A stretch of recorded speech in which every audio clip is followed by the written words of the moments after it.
las jornadas en sí, y quiero presentar al primer ponente, que bueno, creo que poca presentación tiene, Antonio Pajuelo, biólogo, y lleva desde hace muchísimos años dedicado exclusivamente a la apicultura.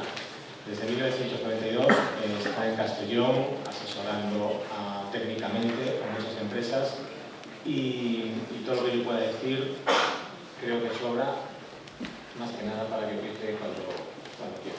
Muy bien, bueno, gracias por la presentación y muchas gracias por haberme invitado a estar aquí hoy en estas jornadas y darme la oportunidad de encontrarme con muchos viejos amigos y viejos conocidos y bueno, pues espero que sean nuevos. Voy a moverme para allá, a ver si... ¿Se me escucha bien? ¿Sí? ¿Por allí atrás se escucha? Vale, perfecto. Bueno, pues entonces vamos a empezar. Tengo un micro. Pues tendré que chillar menos.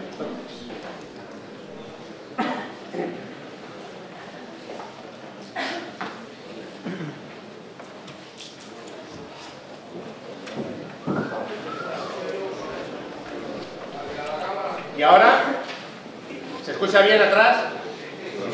Perfecto, pues entonces empezamos. Bueno, vengo a hablar del tema del síndrome de desaparición de las abejas o de las colmenas, que es lo que muchos llaman la mortandad de las colmenas y en inglés se llama Colony Collapse Disorder, el desorden o del colapso o de la desaparición de las colmenas. Bueno, antes voy a hacer una pequeña introducción de lo que es la historia de la apicultura y de las abejas, porque está relacionada con este síndrome. Después voy a hablar un poco del papel de la abeja como polinizadora y finalmente entraremos en materia del tema de la desaparición. Bueno, lo primero es comentar que las abejas no son nuevas en este mundo. Las abejas hace más de 50 millones de años que están en la Tierra, el género Apis, por lo menos hace más de 50 millones. Hay abejas próximas incluso de más de 100 millones de años, anteriores a la desaparición de los dinosaurios, y han pasado por muchos cataclismos en la Tierra y hasta ahora han sobrevivido. Hay que tener en cuenta que en épocas geológicas muy antiguas han llegado a desaparecer el 95% de las especies que había en la Tierra. Ha habido varios ciclos de desaparición. Y hay gente que habla de que ahora estamos iniciando un ciclo de desaparición de especies y que en este ciclo pues quizá le está tocando también la china a las abejas. Hay que tener en cuenta que nosotros como especie, el Homo sapiens, o que se llama a sí mismo sapiens, lo cual es un poco de, digamos, de presunción, pues está en la Tierra desde hace solo 200.000 años, ¿no? Pero hay que ver la faena que hemos hecho en este tiempo. Bueno, ahí tenéis una foto de una abeja en ámbar y un fósil de Santo Domingo de 30 millones de años y otra de la zona del Levante, de rubiolos de mora, de 23 millones de años, fósiles por compresión. Bueno, la miel, como producto apícola, pues no sabemos desde cuándo lo aprovecha la humanidad, seguramente desde hace bastante tiempo. Pero los primeros documentos históricos de los que tenemos seguridad es pinturas rupestres del arco mediterráneo de hace unos 8.000 años, en el cual se representan, hay varias. La más famosa es esta, que es la de la Cueva de la Araña, pero hay otras, como la del Barranco Hondo, de Castellón, la de Dos Aguas, de Valencia, etcétera, que representan siempre a mujeres, claramente es una mujer, cintura estrecha, caderas anchas, ¿no?, recogiendo miel de los enjambres silvestres rodeadas de abejas. Normalmente ayudadas por adolescentes que los representan con los miembros así largos, delgaduchos y larguiruchos. A los cazadores los representan con las piernas bien gordas, ¿no?, y con arcos y flechas. Y normalmente las pinturas de esta época, cuando representan a hombres y abejas, representan a un señor con unas flechas corriendo como desesperado y las abejas detrás. Señal de que la recolección, la caza era un trabajo reservado a las mujeres. Los hombres se iban con los amigachos a cazar un búfalo y no volvían a casa en una semana, y ellas eran las que se lo curraban el día a día y sacaban adelante a la familia. Bueno, los siguientes hechos históricos a reseñar, creo, es la cultura de los iberos. La cultura de los iberos es una cultura muy famosa por la dama de Elche. Yo he puesto aquí la dama de Baza, que es menos conocida, pero es de la misma cultura, y que ocuparon con 3 poblaciones diferentes el litoral del Mediterráneo y el sur de la península. Los iberos, recientemente, en los años 98, se finalmente se detectó que estas figuras, estas cerámicas que aparecían en algunas excavaciones eran colmenas, se aparecieron restos interiores que descubrieron que eran colmenas. Los iberos eran grandes productores agrícolas y ganaderos y que exportaban a la cuenca del Mediterráneo sus productos. Uno de los productos era la miel. La miel se exportaba en este tipo de envases, los cálatos, que han aparecido en todas las excavaciones de palacios y de sitios ricos. De manera que los iberos, desde el siglo VI a.C., eran exportadores de miel. La península ibérica era exportadora de miel a las zonas ricas de la cuenca del Mediterráneo y de los países ricos de la época. La siguiente reseña histórica importante para mí es la aparición de los vademecums. El vademecum es una cosa que se inventó Federico II Hohenstaufen, emperador de Sicilia, que dijo que eso de que los médicos dijeran que había que poner sangre de dragón en una receta y cobraran un precio de orillo por la sangre de dragón no era de ley. Que las recetas tenían que tener una composición fija y entonces mandó a hacer un vademecum en el cual se especificaba cada medicamento para cada enfermedad qué composición tenía que tener. Eso sigue existiendo hoy. Hoy día en internet pueden buscar la Real Farmacopea Española en la cual está la composición de los medicamentos. En estas farmacopeas aparece un capítulo de Mellitus y otro capítulo de Ceratos, que son los diferentes componentes, los compuestos medicinales que llevan miel o que llevan cera en su composición. Y aparecen también las calidades de las mieles. Ya dicen que la miel tiene que ser óptima para la fabricación de determinado tipo de estos componentes. O miel de tal zona. Un hito para mí es la aparición en un libro de apicultura inglés de un cartel de una tienda de miel de Piccadilly Circus, de la calle Piccadilly, el número 175, que ofrece entre sus productos fina miel de Menorca. Como sabéis, Menorca estuvo en manos de los ingleses durante 200 años y la miel de Menorca, la fina miel de Menorca, se vendía. Aparecen pues las denominaciones de origen, las calidades de mieles. Es decir, que tenemos una larga historia o una larga prehistoria de la apicultura y una larga historia de sus productos. ¿Por qué? Pues, entre otras cosas, porque lo más importante de los productos apícolas no es eso que es lo que se ve, es la polinización, que es algo que no se ve. La polinización es algo que está datado desde hace 110 millones de años. Recientemente, Peñalver, un científico español, ha presentado un trabajo en el cual ha presentado la primera manifestación fósil de polinización con insectos, de polinización de flores con insectos. Entonces, esto ha sido un trabajo multidisciplinario de una serie de laboratorios europeos, pero podemos ponerle fecha, digamos, histórica, entre comillas, a la primera comunicación científica de polinización. 110 millones de años. Existían ya insectos que polinizaban flores. Hoy día lo que tenemos es que ese tema se ha desarrollado extraordinariamente. La humanidad ha aprovechado ese recurso y lo sigue aprovechando de tal manera que un tercio de los alimentos que consumimos que consumimos la humanidad, dependen de la polinización por abejas fundamentalmente para su producción. Y que el valor de la polinización alcanza 30 veces el valor de todos los productos apícolas. Esto ya ha sido intuido históricamente también en la zona del Tigris y del Éufrates, la cuna de la actual humanidad, que hoy día está hecha un desastre, es toda la zona esa de Irak y por ahí, pues allí fue donde nacieron las ciudades, donde nacieron los conceptos, donde nació la agricultura. Entonces, en esa zona existían, en los bajorrelieves, asirios y demás, existe un dios que es un dios alado e invisible que va con una flor y va tocando las flores. Si este dios aparecía, entonces había fructificación, y si este dios no aparecía, pues no había fructificación. Entonces es una manera, digamos, que tiene la humanidad de explicarse las cosas. Cuando no tenía una explicación científica, se lo atribuía a un dios y Santas Pascuas, todos los conceptos.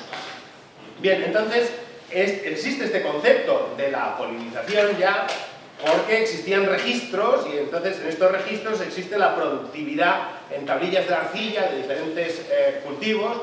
Y en esos cultivos se ve claramente que hay árboles, palmeras improductivas, que son palmeras macho que se mantienen para que las palmeras hembras den suficientes dátiles. Entonces hay muchos registros y hay muchos datos que avalan que hay un conocimiento empírico de la polinización.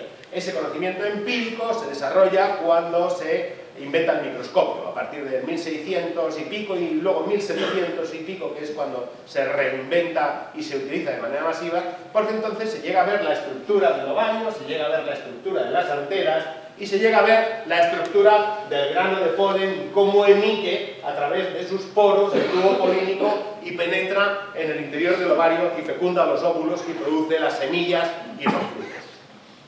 Bien, la polinización es importantísima para una gran serie de productos agrícolas. En primer lugar están los frutales. Hay muchísimas explotaciones de frutales de muchísimas zonas, sobre todo de zonas no europeas, que utilizan las colmenas de forma masiva para polinizar.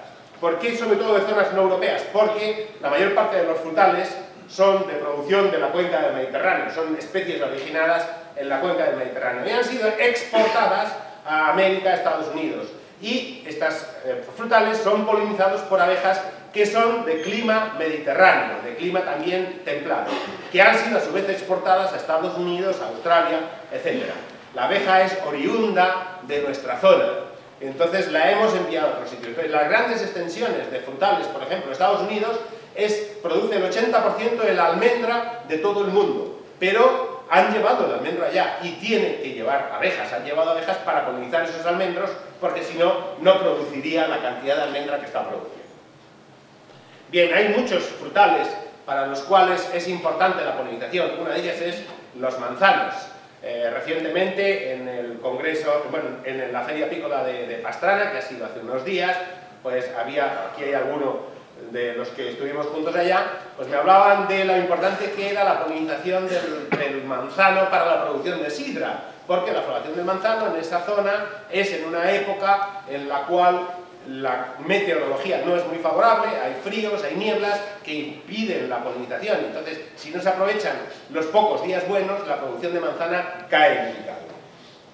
Hay toda una serie de manzanos, o sea, de frutales, para los cuales es muy importante la producción. Aquí hay una relación de ellos. Esta presentación la tienen en el ayuntamiento. Si alguien tiene interés puede pedirla o puede pedírmela a mí, se la envío por PDF sin ningún problema. Voy a pasar un poco por encima para ir avanzando. Tenemos los manzanos, los perales, los melocotoneros, los ciruelos, los cerezos, los almendros, que ya he comentado antes que son muy importantes, y otra serie de frutales, digamos, menores, no tan importantes, aunque en algunas zonas puedan llegar a serlo. Tenemos también las leguminosas. La polinización de leguminosas es importantísima. Aquí tenemos una flor de zuya con una abeja. Dentro de las leguminosas están las alfalfas, los tréboles, sobre todo el trébol blanco, para el cual es muy atractivo, y tenemos las oleaginosas. Dentro de las oleaginosas es muy importante la polinización en el cultivo de girasol y en el cultivo de la colza. Como sabéis, la colza y el girasol son grandes plantas que producen una gran cantidad de alimentos. No tanto quizás en nuestra zona, pero sí en otras zonas más. Por ejemplo, el girasol es muy importante en Rusia y en Centro Europa, y la colza es muy importante en Asia, fundamentalmente para la dieta. Un campo de girasoles. Y luego la producción de muchísimas frutas de invernadero es imprescindible. Para la producción de muchas frutas de invernadero es imprescindible el recurso de las abejas, la ayuda de las abejas, porque el invernadero es un ambiente hostil a la polinización. El aire no se mueve, la humedad relativa es alta, entonces es necesario forzar la polinización introduciendo abejas. Como dato anecdótico, pero para que tengáis una idea, he recopilado los datos de 2008 y 2009 de precios de alquiler por colmena y cultivo, y floración de cultivo. Como veis, el récord se lo lleva el almendro. El almendro en el año 2009 se llegó a pagar de media por una colmena durante los 20 días de floración $75,80 en Estados Unidos. Esto indica, esta cifra se ha pulverizado. El año pasado se llegaron a pagar $150 por colmena por mantenerla 20 días de floración. Esto indica lo desesperados que están las grandes extensiones de producción de almendro en Estados Unidos por recurrir a la polinización con abejas para poder producir almendra. Se importan enjambres desde Australia, porque va a contracorriente, en avión se llevan enjambres para tener colmenas de desarrollo temprano para polinización del almendro en Estados Unidos. Bueno, La vegetación silvestre también depende de las abejas. Las abejas son responsables del 80% de la polinización entomófila y hay que tener en cuenta que aproximadamente, según datos de unos estudios que se hicieron en el Departamento de Botánica de Sevilla, en el Coto de Doñana, por ejemplo, el matorral, que es la formación vegetal que tiene más cobertura, tiene 718 especies en total. De ellas, el 64% son entomófilas, dependen de la polinización por insectos para su supervivencia y su procreación. Y en la Sierra de Aracena, que es otro parque natural de Andalucía, el 76% de las especies son entomófilas. Es decir, que más del 50% de la cobertura vegetal del matorral, que es la formación vegetal que más suelo cubre en la península ibérica, dependen de la polinización por abejas para su supervivencia. Sin abejas, este matorral se empobrecería sustancialmente y el suelo sería arrastrado por las lluvias y el nivel de desertización subiría de una manera asombrosa. Para ello, las plantas florecen por oleadas. Si os fijáis, las plantas eligen diferentes épocas para florecer. Hay una secuencia de floración. Primero florecen las crucíferas, luego las rosáceas, luego las labiadas. Esto es una teoría del Departamento de Botánica de Sevilla que dice que de alguna manera lo hacen para no competir por los polinizadores, para garantizar su supervivencia como especies. Tenemos una foto de una malva con una abeja empolvada y esto se resume para mí en dos frases que encuentro geniales. Una la encontré en una publicación que se llama American Bee Journal en el año 1976 del Departamento de Agricultura de Estados Unidos, el USDA, que es el equivalente al Ministerio de Agricultura, y era un trabajo que se llamaba Si no hubiera abejas. Y la primera frase decía, si no hubiera abejas no habría Coca-Cola, lo cual sería un desastre para la humanidad occidental actual. No habría Coca-Cola porque una gran parte de las plantas que forman el extracto madre de la Coca-Cola, secreto, son de polinización entomófila. Entonces, esta sería una de las hecatombes de la humanidad. Y la otra, que es una frase de un investigador de la Plan de Estados Unidos, en un libro que publicó en el 2000 sobre polinización de cultivos, que decía, las abejas no son necesarias para la vida humana, pero sí lo son para vivir tal y como vivimos hoy, para la vida tal y como la conocemos. Prefiero estas dos frases a esta que se le atribuye a Einstein, que es atribuida, que no es suya, de que sin abejas la humanidad tendría 4 años de vida. Pero estas son reales y son de estos autores. Bien, vamos entonces pues con el problema de la desaparición de las abejas. ¿Desaparecen las abejas? Bueno, pues ha habido varios ciclos de desaparición de las abejas. Hay un libro de apicultura muy bueno, del 1807, de un autor que se llama Josep Ribas, que supongo que será valenciano por el apellido, que se llama Antorcha de colmeneros. Antorcha de colmeneros porque ilumina los colmeneros en el manejo de las abejas. Y en el libro este, Josep Ribas habla de que no cree que sea cierto que las colmenas se mueran en invierno por falta de cera bruta. Cera bruta es como se llamaba en esa época al polen, porque se consideraba que la cera bruta era el polen, que las abejas lo entraban en las patas y que de alguna forma la cocían en el interior de la colmena y la transformaban en cera. Porque el polen es un elemento imprescindible para la producción de cera. Y si no entra polen, no se fabrica cera. Entonces, había una relación causa-efecto. Entra polen, se produce cera, por lo tanto el polen es la cera bruta que entran las abejas en la colmena. Entonces, él sale a la polémica de la época diciendo que no cree que la falta de polen sea una causa de mortandad de colmena. Yo particularmente creo lo contrario, de Josep Ribas. Pero bueno, ya había una polémica en esa época sobre mortandades hibernales de las colmenas. Posteriormente hay varios ciclos de desaparición de abejas datados en revistas, en publicaciones en Estados Unidos, en los años 70, en Australia, en los años 70 y tantos también, y que se atribuyen, fundamentalmente los de Australia, se atribuyen a la pobreza en polen de la dieta de las abejas, fundamentalmente porque en Australia, que es la cuna de los eucaliptus, tiene 600 y pico variedades de eucaliptus, y las abejas están comiendo continuamente eucaliptus. Y el eucaliptus es deficitario en un aminoácido esencial para las abejas. Entonces, cuando solo comen eucaliptus, entran en avitaminosis y tienen graves problemas de mortandad. Esto se solventaba sacando las colmenas de los eucaliptus y llevándolas al monte para que comieran un polen con una variación de composición más adecuada a la dieta de las abejas. Y esto se hace en Uruguay y se hace en Argentina en las grandes plantaciones de eucaliptus que han generado algunos de los conflictos fronterizos que ha habido más importantes que ha habido entre Argentina y Uruguay por la instalación de una planta papelera europea en la zona. Bueno, no viene el caso. El hecho es que la dieta exclusiva de polen de eucaliptus es una dieta que tiene carencial para las abejas. Posteriormente, en el año 2000, hubo también aquí en España problemas de desaparición en la zona centro y esos problemas, para mí, estuvieron asociados también a un problema de carencia de polen en la dieta, porque los intestinos de las abejas contenían pólenes arrugados, secos, malformados, y las abejas acudían a recursos semejantes al polen, recogían el polvo de la paja de los piensos y aparecía en el intestino de las abejas polvo de paja y aparecía en las celdillas polvo de paja que las abejas habían recolectado como si fuera polen por hambre extrema, ¿ya? Pues igual que se comen hierbas en la época de carencia, la humanidad come hierbas, o igual que en la película esa de Charles Chaplin de La quimera del oro, su compañero de búsqueda de oro intenta comerse a Chaplin y entonces Chaplin guisa una bota, no sé si lo habéis visto, es una escena genial en la que guisa una bota y se come la bota a medias. La humanidad ha recurrido a esta situación en muchas ocasiones. Bien, finalmente en 2004 y 2005 fueron los grandes años de desaparición de colmenas, sobre todo 2004, porque también fueron los 2 años más calientes y más secos de la historia de la humanidad desde que había registros. De los 100 años que hay registros de temperatura, han sido los 2 años más calientes y más secos.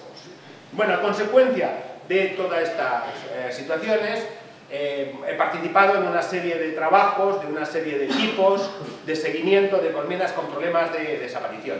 Y fundamentalmente hemos trabajado en Salamanca, porque Salamanca es un sitio donde esta situación se ha dado de una forma muy brutal. En Salamanca, en el año 2004-2005, hubo explotaciones que perdieron el 80% de las colmenas. Explotaciones de 2.000, de 3.000 colmenas perdieron el 80% de sus colmenas. Una pérdida de un 30 o un 40% era muy frecuente en la mayor parte de las explotaciones. Esas pérdidas tan graves no se han vuelto a dar, pero sí que se están dando pérdidas de alrededor del 30% de manera repetitiva, sobre todo los años de otoños secos. Hemos hecho una serie de trabajos, controlando una serie de colmenas, haciendo una serie de seguimientos, muestreando las abejas, analizando la cría de esas colmenas, analizando la cera de esas colmenas, analizando el polen de esas colmenas, el agua donde bebían las abejas de esas colmenas y analizando la vegetación de los alrededores de esa colmena para descartar el efecto de posibles contaminantes tóxicos. Hemos controlado en cada colmena el número de cuadros de abeja que tenía desde inicio del otoño hasta la primavera siguiente, el número de cuadros de cría, el nivel de supervivencia de la cría, las reservas de miel, las reservas de polen y el estado sanitario de esas colmenas. Hemos tomado muestras, como comentaba, y hemos analizado todas las enfermedades posibles en cada una de estas colmenas y los residuos posibles en la miel, en el polen y en la cera.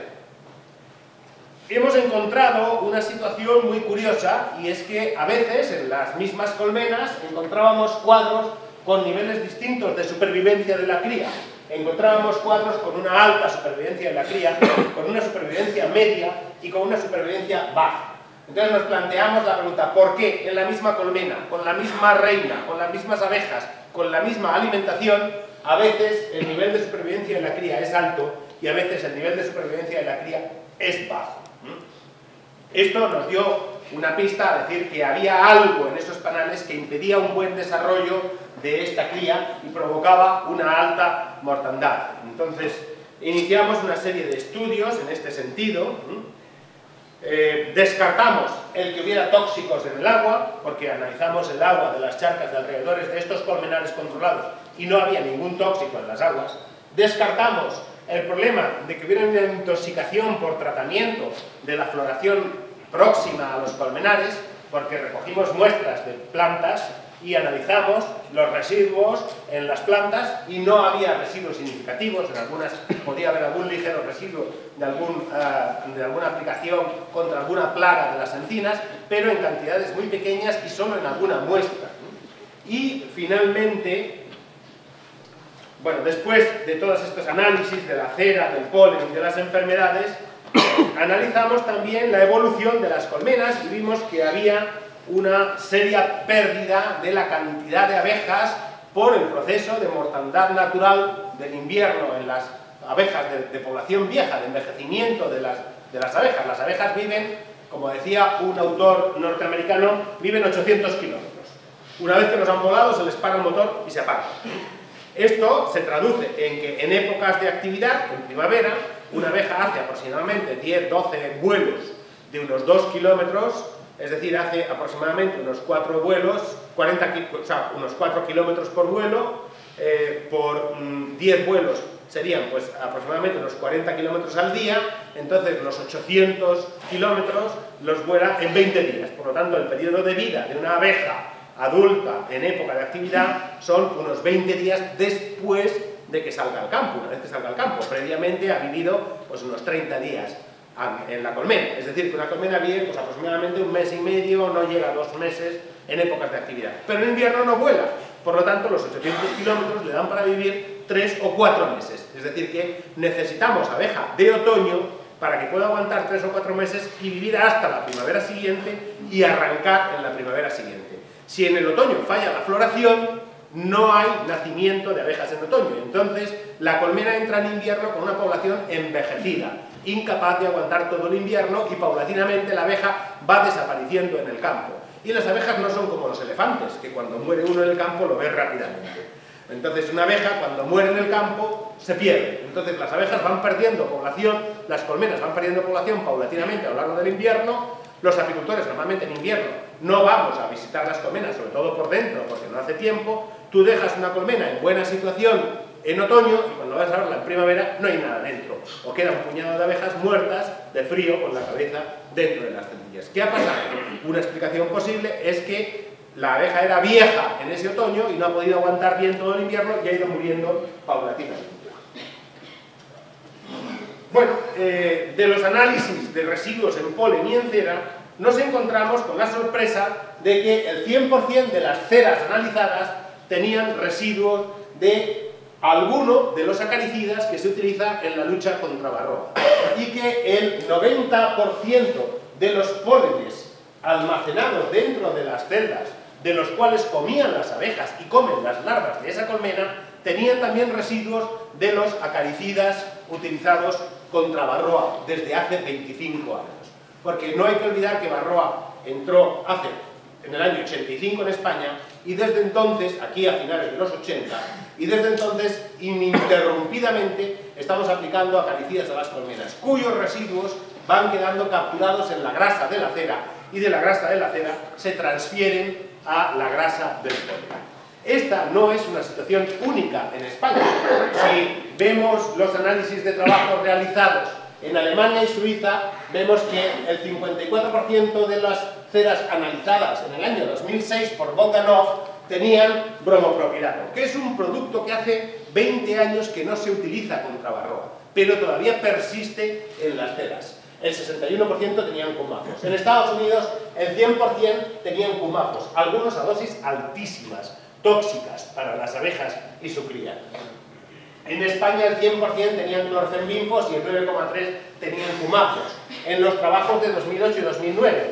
Hoy por hoy este porcentaje ha subido exageradamente. ¿Por qué? Porque se utiliza checkmate de una manera exagerada y este porcentaje ha bajado. En Francia 50% tenían cumafos, 61% taufluvalinato. En España también 96% tenían taufluvalinato, es decir, que prácticamente más del 95% de las colmenas tenían residuos de 2 acaricidas diferentes. En Italia el 90% tenían residuos de cumafos, según los trabajos de Persano del 2003. Si hacemos este trabajo hoy día sería superior. Y a estos trabajos, si añadimos los datos de Argentina, los datos de Portugal, los datos de Uruguay, que han seguido haciendo este tipo de trabajos, obtendríamos una tabla con resultados muy semejantes. ¿Qué quiere decir esto? Que la cera de las colmenas está contaminada con residuos de los plaguicidas que utilizamos contra varroa y que estos residuos pasan al polen almacenado y que eso genera un fracaso en la supervivencia de la cría, porque estas crías que comen pólenes contaminados con residuos de acaricidas no tienen la misma capacidad de supervivencia. La mortandad infantil, digámoslo así, de la población de crías es mucho más alta. Y hoy día hay trabajos, además, que hablan de que hay una disminución del sistema inmune de las abejas que han consumido estos insecticidas, estos acaricidas, durante sus fases de desarrollo. El sistema inmunológico se deprime y las abejas son mucho más sensibles a una serie de problemas de virus y a una serie de problemas de hongos y a una serie de problemas de bacterias que están latentes en la colmena y que no se desarrollan si el sistema inmunitario funciona correctamente. Bueno, el resumen que podemos decir de lo que hemos hecho hasta ahora es que el 27% de los panales que analizamos con esta serie de trabajos desde el año 2007 tienen más de la dosis letal del 50% en cera y en el polen almacenado. Vemos que hay un fracaso del 20% de las reinas que se han criado alimentándose con estos pólenes contaminados con residuos de acaricidas y que hay un elevado porcentaje de espermatozoides inmóviles que no van a fecundar. Esto quiere decir que hacen falta más cantidad de zánganos para cubrir a una reina adecuadamente. Actualmente el promedio está entre 15 y 20 zánganos por reina, pero hoy día 15-20 zánganos por reina van a proporcionar el 50% de los espermatozoides viables que proporcionarían en condiciones normales, la cual va a proporcionar una cantidad de colmenas zanganeras mucho mayor de la que había hace una generación. En resumen, tenemos un enemigo en casa, tenemos un problema que, unido a la mala nutrición otoñal, unido a la intoxicación por los plaguicidas externos, porque no debemos de olvidarnos del problema de los plaguicidas externos. En según qué zonas es un grave problema. En Galicia ha sido y es un serio problema. En las zonas próximas a huertas es un serio problema, porque se han impuesto desde el año 95 en el mercado lo que se llaman los neonicotinoides. Los neonicotinoides son plaguicidas, insecticidas que actúan a dosis muy bajas. No matan directamente a los insectos, pero provocan un desajuste en su sistema nervioso. Desajuste que en el caso de las abejas significa una pérdida de orientación. El problema de estos neonicotinoides es que no solo se utilizan para fumigar, para tratar un cultivo cuando hay una plaga, sino que hay muchos cultivos de maíz, de girasol, de soja, en España fundamentalmente de girasol y de maíz, que la semilla ya viene tratada previamente con estos insecticidas neonicotinoides. De manera que cuando el embrión sale del grano y empieza a echar unas radículas, unas raíces y a absorber nutrientes del entorno, absorbe los insecticidas del entorno de la semilla y los incorpora a su plántula. De manera que cuando un insecto muerde en esta planta se intoxica y muere. Pero también se intoxican las abejas que liban su néctar porque está incorporado al néctar y las abejas que consumen su polen porque está incorporado al polen. Y el problema mayor de estos neonicotinoides no es solo que esa planta que estaba inoculada es tóxica para las abejas, sino que tóxica a dosis subletales, no mata a la abeja y la deja muerta en el cultivo, sino que afecta al sistema nervioso y hace que se pierda por el monte. El problema es que una vez que ese cultivo ha desaparecido, los restos de ese neonicotinoide permanecen en el cultivo durante 2 años y a veces durante más de 2 años. De manera que la siguiente generación de cultivo, aunque sea de una planta no tratada con insecticidas neonicotinoides, o aunque sea una población silvestre de jaramados que crece en ese baldío, también queda intoxicada por esos neonicotinoides. Recientemente, la semana pasada, ha habido una reunión en Bruselas para hablar de la posibilidad de suspender durante 2 años el permiso de 3 de estos neonicotinoides que la Agencia de Salud Europea ha considerado que son peligrosos para las abejas. Por primera vez hay una declaración oficial de peligrosidad para las abejas por parte de los organismos de la Unión Europea.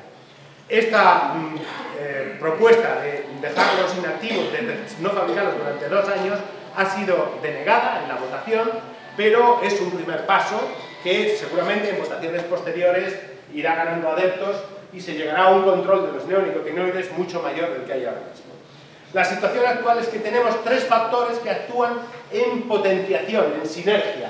que son la mala nutrición otoñal, la intoxicación por plaguicidas externos o por acaricidas internos de la colmena y la acción de varroa.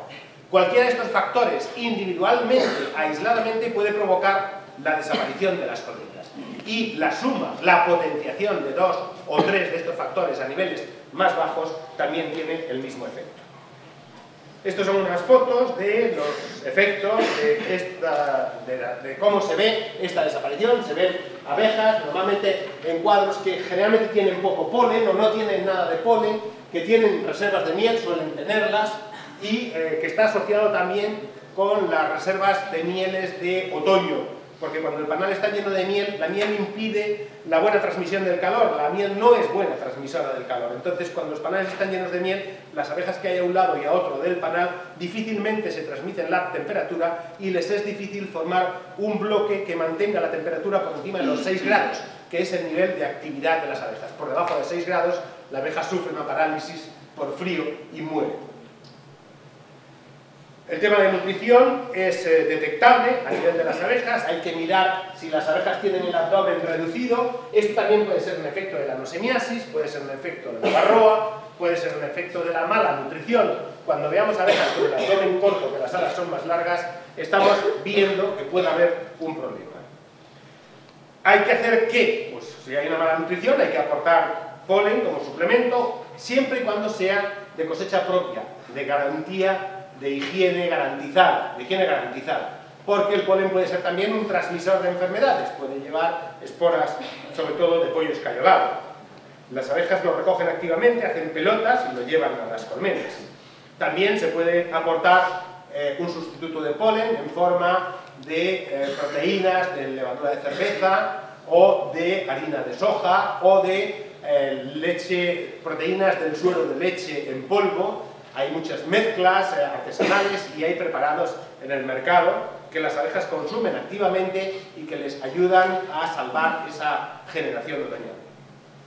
Hay que hacer ensayos previos porque las abejas son muy caprichosas, son como los críos, no les gustan las verduras, por así decirlo. En este caso, las proteínas de origen vegetal. Entonces hay que camuflárselas con azúcar y conseguir que las coman. Entonces hay que hacer pruebas de paletización. Y hay que tratar de controlar el problema de los residuos en la cera. Hemos hecho varios trabajos, se eliminan en parte por irradiación. El problema es que para hacer irradiación de cera hay que llevarlos a una única planta que hay en la provincia de Toledo y no hay posibilidad de hacer esos tratamientos. Es caro y es complicado. Por filtración se pueden eliminar.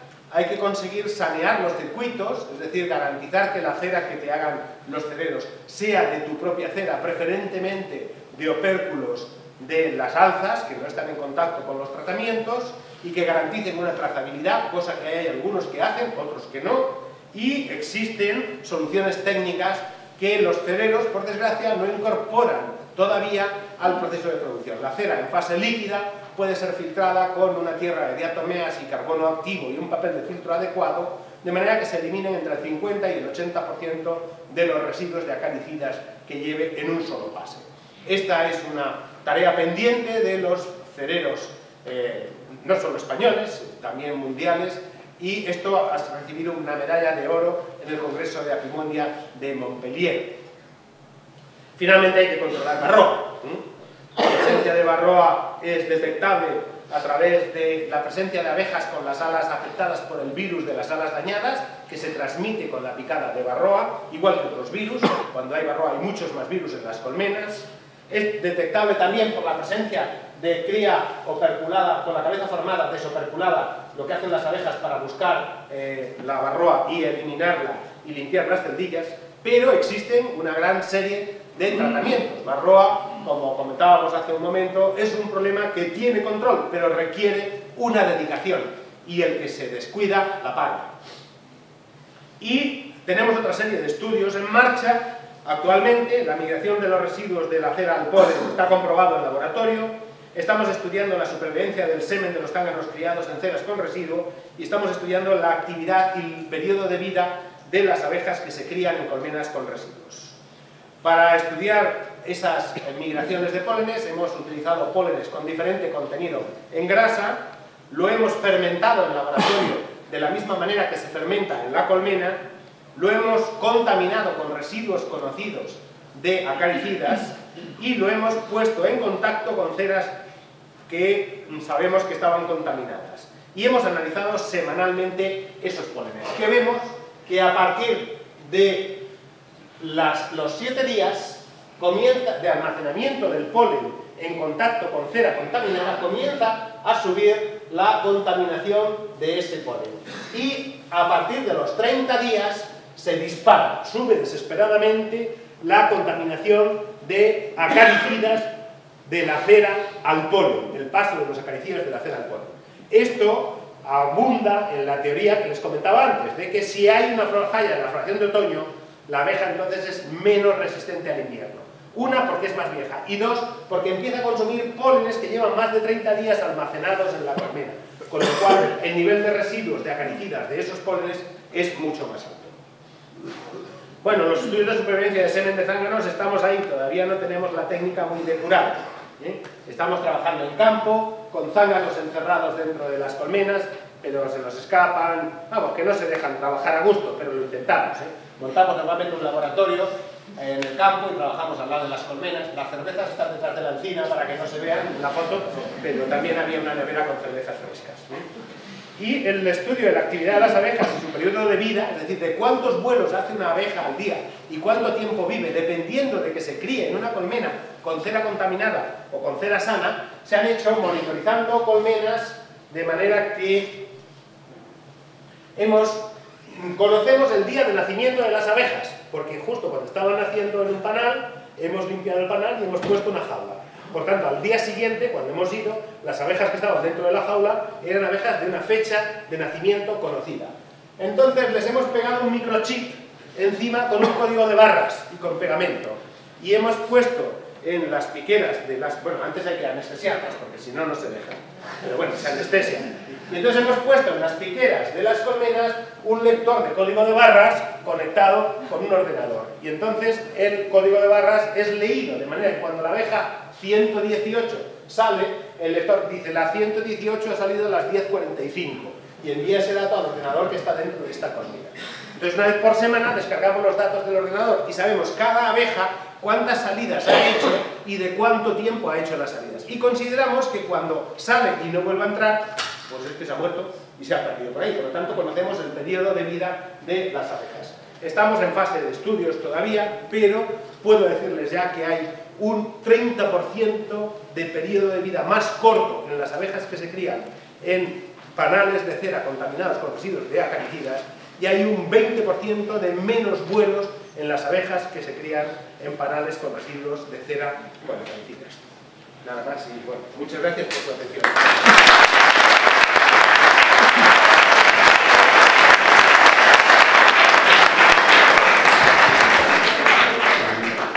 Muchas gracias. Poco más que decir. Lo que sí, tenemos tiempo para un par de preguntas. Si quiere alguien preguntar, así todo también luego a última hora de la mañana vamos a hacer también un turno de preguntas. Casimiro. Bueno, tú eres el que... Tú eres el que... Hola, buenos días. Hola. ¿Se oye? Una vez más, brillante exposición, Antonio. Muy bien. ¿Es nota que eres amigo? Sí, dos cosas. En la exposición de residuos no dijiste nada de la nitraz. Sí, no dije nada de la nitraz porque la nitraz se degrada con mucha facilidad. Es uno de los que menos residuos dejan.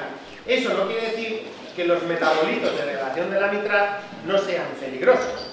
Pero, sin embargo, el clorfenbinfos, el clorpirifos, el taufoguanato permanecen como tal molécula durante más de 15 años en la colmena. Sin embargo, la nitraz se degrada con mucha facilidad y no aparece en la analítica.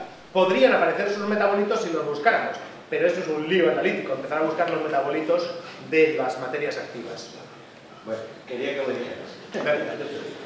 La otra, que todos los estudios que presentas ahí están con las colmenas Layens. Sí, porque mayoritariamente toda esta serie de trabajos se han desarrollado en Salamanca y allí la colmena mayoritaria, no exclusiva, pero 80% de las colmenas siguen siendo Lion. Entonces trabajamos con lo que los apicultores han puesto a nuestra disposición. Si tú pones a disposición nuestra colmenas de alzas, nos montamos el trabajo ahí arriba y lo hacemos con alzas. Es que personalmente creo que hay diferencias Es muy probable. Tiene que haber unas diferencias. Pero yo soy partidario de que los trabajos de campo se hagan en condiciones de campo. En lugar, o sea, con colmenas de explotaciones reales, de apicultores reales.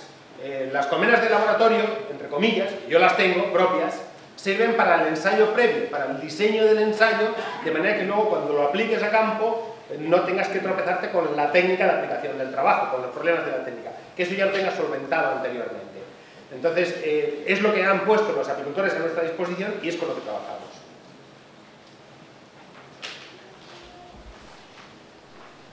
¿Alguna pregunta más? Bueno, pues la dejamos, si eso, para la última hora de la mañana, cuando termine el último ponente de la mañana. Muchas gracias. Una cosilla, ¿no? ¿Perdón? Sí. Sí. Los microchips, buenas. Los microchips es un precio muy alto como para plantearse el estudio en colmenas. No, el microchip vale, no llega a 2 euros cada microchip, pero el problema es el lector lleva una pasta. El lector vale, pues en total 1000 y pico euros te gastas en los lectores. Y luego, ¿En varios lectores? si cada 4 euros, o sea, el bloque de 4 lectores, vale, que es el bloque mínimo de trabajo, vale 1000 no sé cuántos euros, no me acuerdo. Pero luego además tienes que tener cerca una instalación eléctrica a la que conectar. Ahí no se veía, pero en esa foto de las colmenas, si no te fijas, hay un cable con manguera que va a 100 y pico metros hasta una torre que está atrás, que es de donde se toma la electricidad. Y ahí el electricista nos clavó 1000 euros más por la instalación eléctrica. Total, que la puesta en marcha de ese equipamiento nos costó cerca de los 3000 euros por cada unidad de 4 colmenas. Muchas gracias. Muy bien. Pues muchas gracias, Antonio. Gracias a vosotros. Para que